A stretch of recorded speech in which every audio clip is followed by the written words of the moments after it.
is often given a lot of lip service, but the results of free speech can be devastating. You can lose your job, you can lose your partner, you can lose your stature in the community, whatever.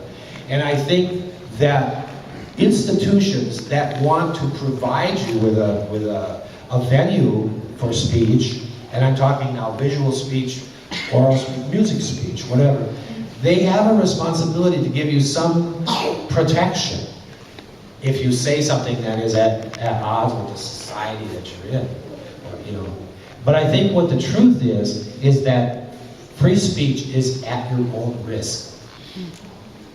If you want to say something that other people don't agree with, you say it and you take the consequences. But you have to say it, because what's the point of free speech if nobody uses it? Why is it the British bands came in the 80s? This is not a love song. This is not a love song. Why could they come here and have free speech, or more free speech than we seem to have? Is it something about this community? Is it something about not wanting to be foolish, look foolish? I don't know. But I think part of it is that it's generational.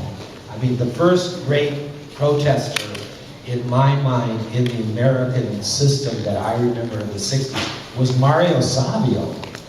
Mario Savio was the head of the free speech movement in Berkeley.